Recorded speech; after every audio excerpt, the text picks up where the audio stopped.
ಎಲ್ಲರಿಗೂ ನಮಸ್ಕಾರ. ಸ್ಪರ್ಧಾ ಜಗತ್ತು ಯೂಟ್ಯೂಬ್ ಚಾನಲ್ಗೆ ಸ್ವಾಗತ.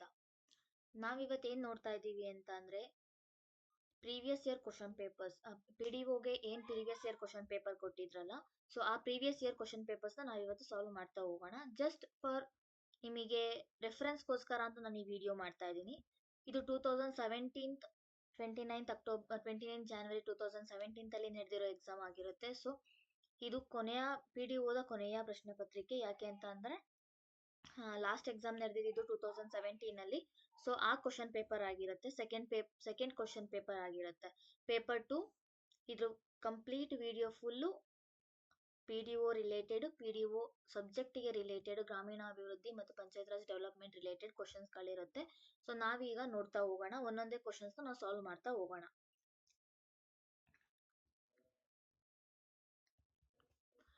PDOಗೆ ಯಾರ್ಯಾರು ಪ್ರಿಪೇರ್ ಆಗ್ತಿರ್ತೀರಾ ಅವರಿಗೆ ತುಂಬಾ ಹೆಲ್ಪ್ಫುಲ್ ಆಗುತ್ತೆ ಅಂತ ಹೇಳ್ತಾ, ನೆಕ್ಸ್ಟ್ ನಾವು ಕ್ವಶನ್ಸ್ಗೆ ನೋಡ್ತಾ ಹೋಗೋಣ. ಯಾವ್ಯಾವ ಕ್ವಶನ್ಸ್ ಬಂದಿದೆ, ಯಾವ್ಯಾವ ರೀತಿ ಕ್ವಶನ್ಸ್ ಬಂದಿದೆ, ಯಾವ್ಯಾವ ರೀತಿ ಕೇಳ್ಬೋದು ಅಂತ.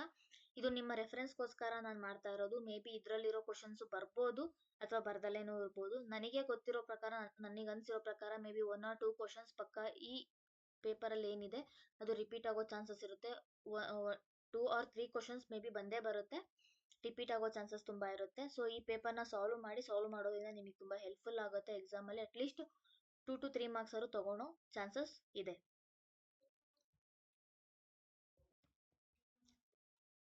ಬನ್ನಿ ಈ ವಿಡಿಯೋ ನೋಡ್ತಾ ಹೋಗೋಣ.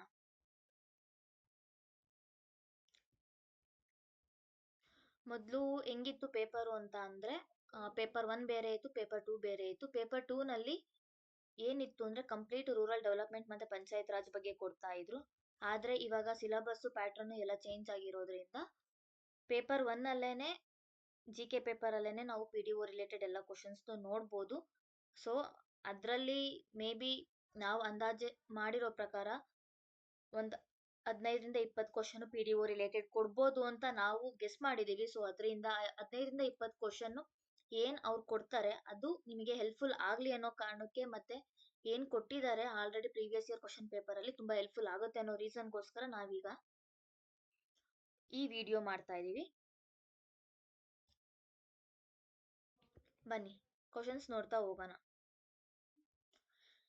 ಕ್ವಶನ್ ನಂಬರ್ 1 ಏನಂತ ಕೊಟ್ಟಿದ್ದಾರೆ?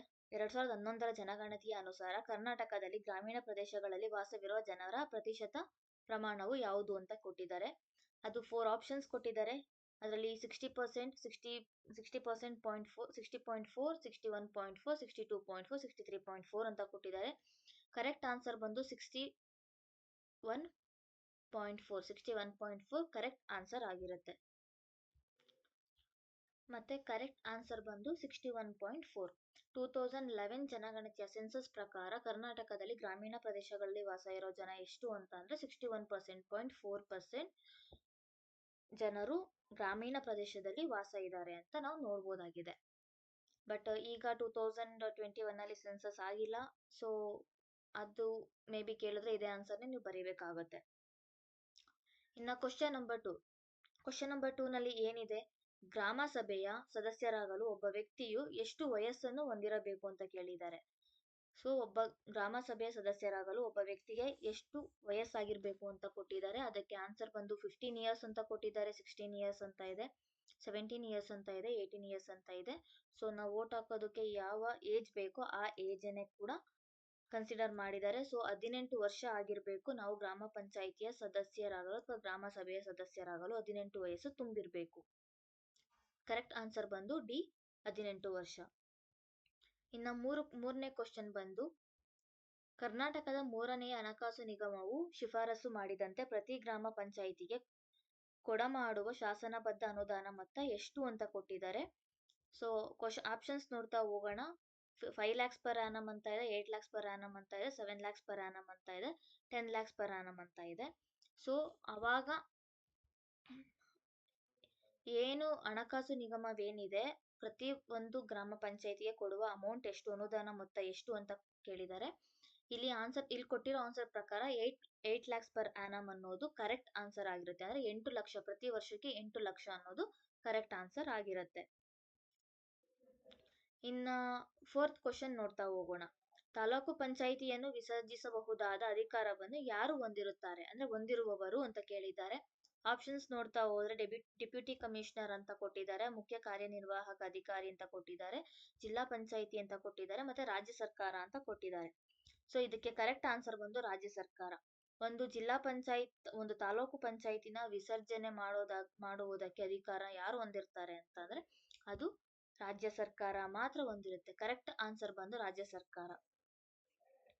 ಆಪ್ಷನ್ ಡಿ ರಾಜ್ಯ ಸರ್ಕಾರ ಆಗಿರುತ್ತೆ. ಇನ್ನು 5th ಕ್ವಶನ್ ಬಂದು ಏನಿದೆ ಅಂತ ಚೆಕ್ ಮಾಡ್ತಾ ನೋಡೋಣ. ಒಬ್ಬ ಚುನಾಯಿತ ಪ್ರತಿನಿಧಿಯು ತನ್ನ ಚುನಾವಣಾ ವೆಚ್ಚಗಳ ವಿವರವನ್ನು ಯಾರಿಗೆ ಸಲ್ಲಿಸುತ್ತಾನೆ ಅಥವಾ ಸಲ್ಲಿಸುತ್ತಾಳೆ ಅಂತ ಕೇಳಿದ್ದಾರೆ. ಆಪ್ಷನ್ಸ್ ನೋಡ್ತಾ ಹೋಗೋಣ. ರಾಜ್ಯ ಚುನಾವಣಾ ಆಯುಕ್ತರು, ಡೆಪ್ಯೂಟಿ ಕಮಿಷನರ್, ರಿಟರ್ನಿಂಗ್ ಅಧಿಕಾರಿ, ಮುಖ್ಯ ಕಾರ್ಯನಿರ್ವಾಹಕ ಅಧಿಕಾರಿ ಅಂತ ಕೊಟ್ಟಿದ್ದಾರೆ.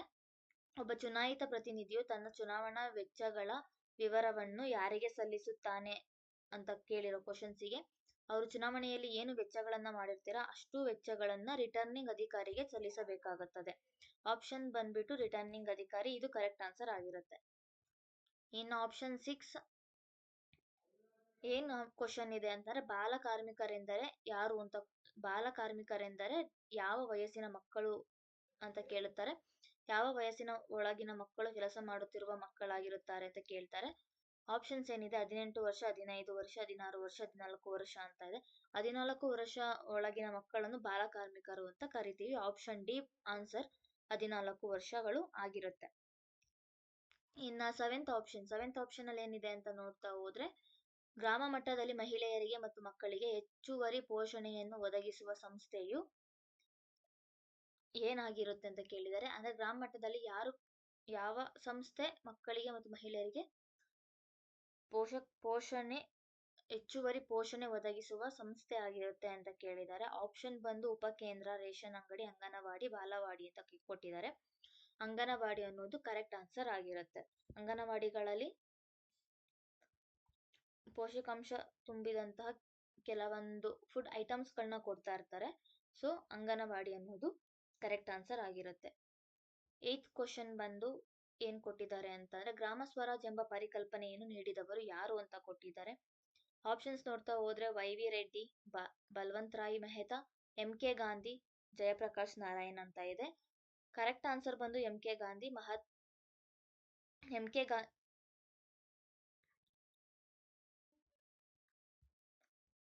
ಎಂ.ಕೆ. ಗಾಂಧಿ ಅನ್ನೋದು ಕರೆಕ್ಟ್ ಆನ್ಸರ್ ಆಗಿರುತ್ತೆ.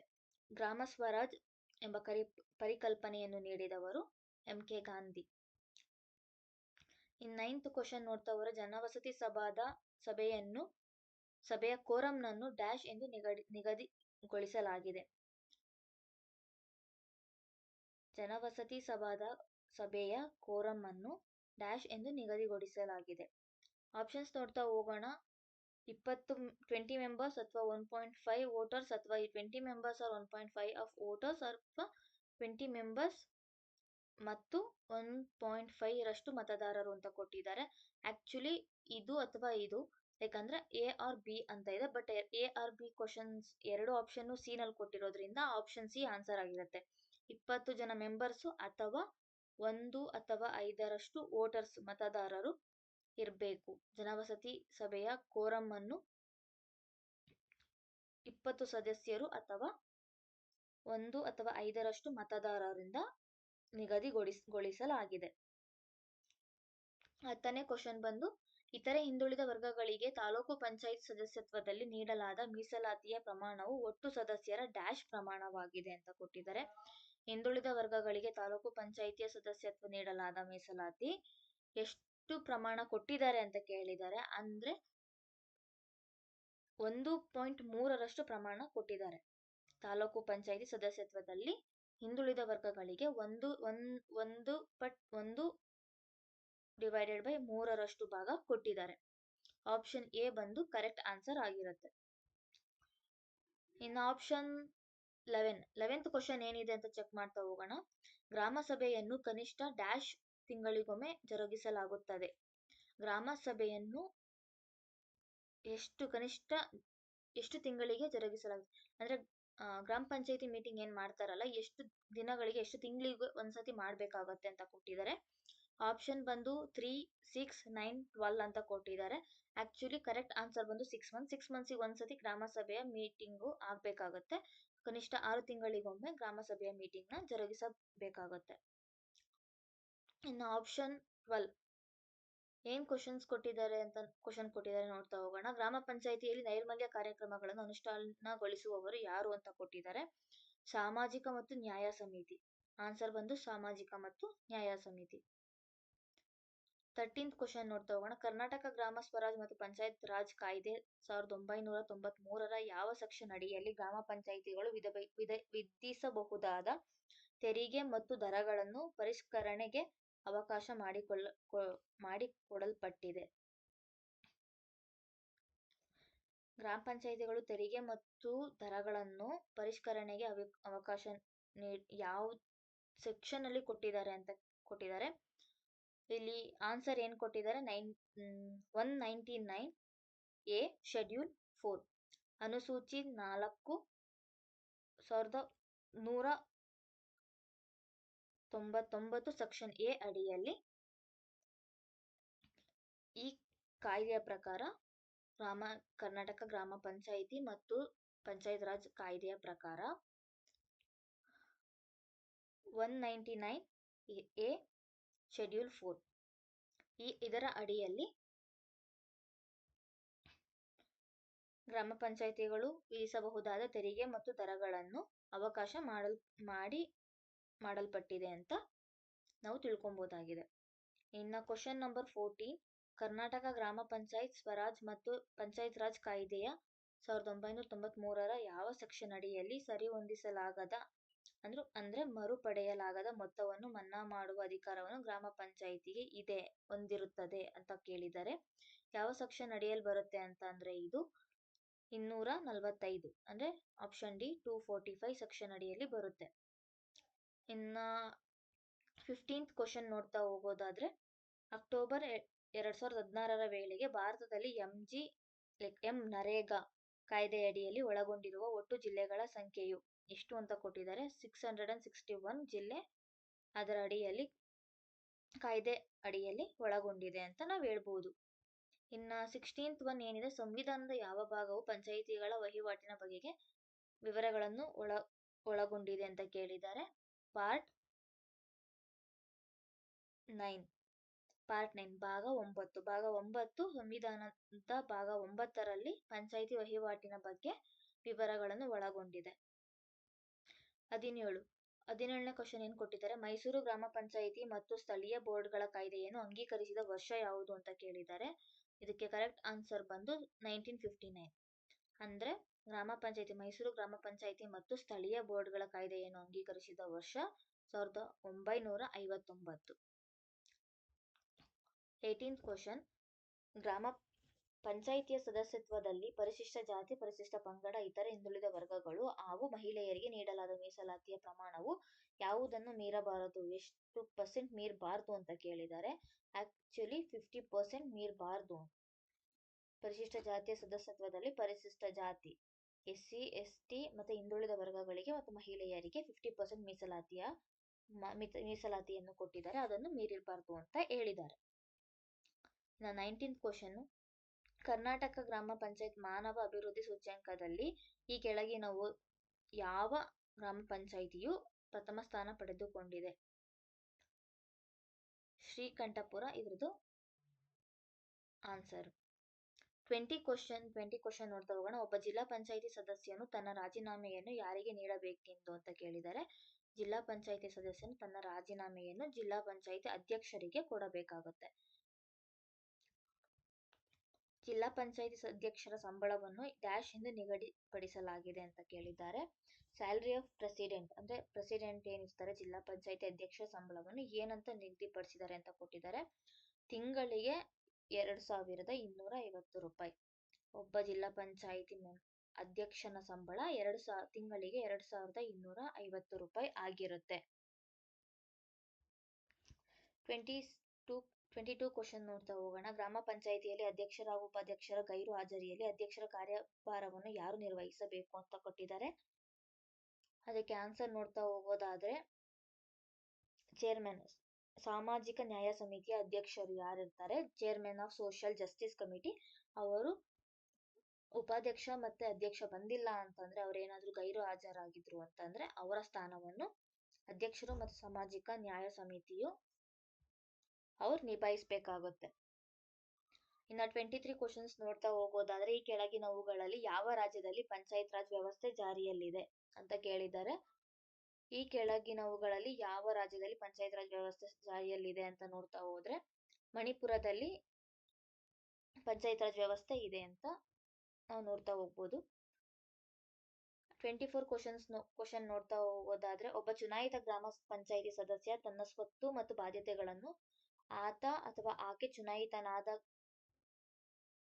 ಎಷ್ಟು ತಿಂಗಳ ಒಳಗಡೆ ಘೋಷಿಸಬೇಕು ಅಂತ ಕೊಟ್ಟಿದ್ದಾರೆ.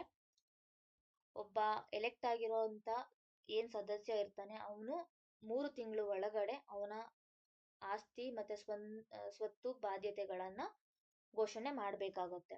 ಎಷ್ಟು ತಿಂಗಳೊಳಗಡೆ ಅಂತಂದ್ರೆ 3 ತಿಂಗಳ ಒಳಗಡೆ ಘೋಷಣೆ ಮಾಡ್ಬೇಕಾಗತ್ತೆ. 25th ಕ್ವಶನ್ ಬಂದು, ಗ್ರಾಮ ಪಂಚಾಯತಿನಲ್ಲಿ ಇಬ್ಬರು ಅಭ್ಯರ್ಥಿಗಳು ಸಮಾನ ಮತಗಳನ್ನು ಪಡೆದಾಗ ಆಗ ಅಭ್ಯರ್ಥಿಯ ಆಯ್ಕೆ ಯಾವ ಪದ್ಧತಿ ಅನುಸರಿಸಲಾಗುತ್ತದೆ ಅಂತ ಕೇಳಿದ್ದಾರೆ. ಈ ರೀತಿ ಇಬ್ಬರು ಒಂದೇ ಸಮಾನ ಮತಗಳನ್ನು ಪಡೆದಿದ್ದಾಗ ನಾವು ಲಾಟರಿ ಮೂಲಕ ಅವರನ್ನು ಎಲೆಕ್ಟ್ ಮಾಡ್ಕೋತೀವಿ, ಅವರನ್ನು ಸೆಲೆಕ್ಟ್ ಮಾಡ್ಕೋತೀವಿ. ಲಾಟರಿ ಎತ್ತುವ ಮುಖಾಂತರ ನಾವು ಆ ವ್ಯಕ್ತಿಗಳನ್ನು ಆಯ್ಕೆ ಮಾಡ್ಕೊಂತೀವಿ. ಇಷ್ಟು 25 ಕ್ವಶನ್ಸ್ ಈ ವಿಡಿಯೋದಲ್ಲಿ ಅಪ್ಲೋಡ್ ಮಾಡ್ತಾ ಇದ್ದೀನಿ. ಈ ವಿಡಿಯೋದಲ್ಲಿ ನಾವು ಸಾಲ್ವ್ ಮಾಡೋಣ. ನೆಕ್ಸ್ಟ್ 25 ಕ್ವಶನ್ಸ್ ನೆಕ್ಸ್ಟ್ ಏನ್ ಕ್ವಶನ್ಸ್ ಇದಾವೆ ಅದನ್ನ ನೆಕ್ಸ್ಟ್ ವಿಡಿಯೋದಲ್ಲಿ ನೋಡ್ತಾ ಹೋಗೋಣ. ಅಲ್ಲಿವರೆಗೂ